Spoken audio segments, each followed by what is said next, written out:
এরকম পানি কিন্তু আমি 10-12 বছরের ভিতরে কখনোই দেখিনি। এবার যে পরিমাণ পানি হচ্ছে, তো 10-12 বছরের রেকর্ড ভেঙে যাবে। মনে হচ্ছে আবার বন্যা হতে পারে। প্রচুর পরিমাণ পানি, শুধু এদিকে না, আমাদের এই পাশে বাগানের ভিতরেও কিন্তু পানি উঠে গিয়েছে। আর ওই পাশের ভেড়িটায় মাত্র 4 আঙ্গুল জায়গা আছে, 4 আঙ্গুল পানি উঠলেই মোটামুটি একদম একাকার হয়ে যাবে। সেই সাথে বৃষ্টি এবং বাতাসটা আছে, দেখো ভাই, যে পরিমাণ বাতাস আর বৃষ্টি, তার তো কোনো তুলনাই নেই। এত পরিমাণ ঝড় বৃষ্টি হয়েছে। কালকে সারাদিন বৃষ্টি হয়েছে এবং সারা রাত বৃষ্টি হয়েছে। সকালবেলায় ঘুম থেকে উঠে আমার ভাইপো বলতেছে আমাদের পুকুর নাকি আর 2 সিঁড়ি বাকি আছে, মানে 2 সিঁড়ি পানি উঠলে পুকুর ভেসে যাবে।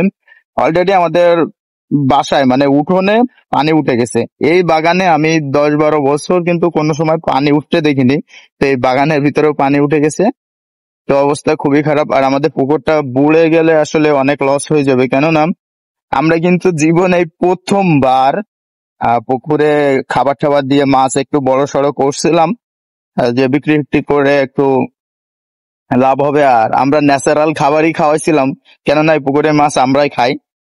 তো এবার কিন্তু সব সর্বনাশ হয়ে গেল। এই যে পুকুর অবস্থা দেখো ভাই, মাত্র 2 সিঁড়ি পানি উঠলে মোটামুটি ভেসে যাবে। আর পুকুরের সব থেকে বড় সমস্যা হচ্ছে কি, আশেপাশের এলাকার পানিগুলো সব আসে পুকুরে। এই জন্য পুকুরটা খুব তাড়াতাড়ি ভেসে যাওয়ার সম্ভাবনা আছে। আমি দেখাই, এই যে মাত্র 2টা সিঁড়ি বাকি আছে, এই যে অবস্থা দেখো, মাত্র 2টা সিঁড়ি বাকি আছে। এই 2টা সিঁড়ি পানি উঠলে কিন্তু আমাদের পুকুরটাও ভেসে যাবে, কিচ্ছু করার থাকবে না। এই হচ্ছে ভাই অবস্থা, পানি আর পানি, আর সাথে বৃষ্টি তো এখনো পড়তেছে। খুব বাজে অবস্থা, জানি না কি হবে। আর আমি এখন দেখো ভাই ছাতি মাথায় চলে আসছে এই পানি দেখতে। 10-12 বছর পরে যে অবস্থা দেখতেছি ভাই, যেদিকে তাকাই শুধু পানি আর পানি, পিছনে দেখো ভাই শুধু পানি, পানি ছাড়া কিচ্ছুই দেখা যাচ্ছে না। আর হয়তো 2-1 ঘন্টা যদি এভাবে বৃষ্টি হয় তাহলে আমাদের পুকুরটাও বুড়ে যাবে, আশেপাশে আমাদের এলাকাও বুড়ে যাবে। খুবই বাজে অবস্থা, বুঝতে পারতেছি না কি করব। আর আমাদের বাড়ির অবস্থা তো আরো খারাপ, চলো দেখাই। এই যে ভাই সাহেব, এটা হচ্ছে আমাদের বাড়ি। তো আমাদের বাড়ির অবস্থা দেখো, খুবই খারাপ অবস্থা।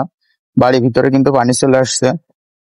ও মাই গুডনেস, ওরে বাবা, আর টলে পড়ে যেতাম। এ হচ্ছে বাড়ির অবস্থা ভাই।